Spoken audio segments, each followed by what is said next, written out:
AP CM చంద్రబాబుకి return gift ఇస్తానని తెలంగాణ ముఖ్యమంత్రి కేసీఆర్ ప్రకటించినప్పటి నుంచి తెలుగు రాష్ట్రాల రాజకీయాలు వేడెక్కాయి. ఆ గిఫ్ట్ ఏమై ఉంటుందా అన్న ఆసక్తి అందరిలో నెలకొనుంది.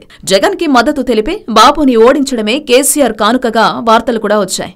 ఇక జగన్ కూడా రెండోసారి గెలిచిన కేసీఆర్ కి ఫోన్ చేసి అభినందనలు తెలిపాడు. తాజాగా జగన్ మరో ముందడుగు వేస్తున్నట్టు వార్తలొస్తున్నాయి. తనపై విమానాశ్రయంలో దాడి జరిగినప్పుడు తనకు ఫోన్ చేసిన కల్వకుంట్ల చంద్రశేఖరరావును స్వయంగా కలవాలనుకుంటున్నట్టు సమాచారం. తెలంగాణ ముఖ్యమంత్రి కె చంద్రశేఖరరావు తన వ్యవసాయ క్షేత్రంలో త్వరలో ఓ యాగం చేయనున్నారు.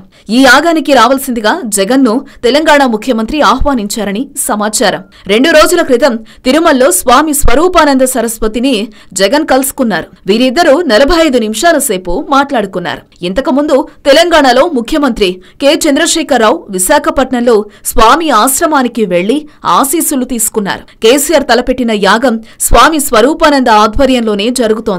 దీంతో ఈ యాగానికి వైఎస్సార్ కాంగ్రెస్ అధ్యక్షుడు వైఎస్ జగన్మోహన్ రెడ్డి హాజరవడం ఖాయమంటున్నారు. గతంలో చంద్రబాబు నాయుడు కూడా కేసీఆర్ చేసిన యాగానికి హాజరయ్యారు.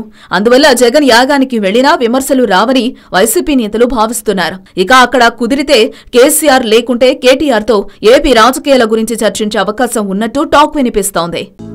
హలో, మిమ్మల్నే యోయో టీవీ యాప్ డౌన్లోడ్ చేసుకున్నారా? ఇంకా లేదా?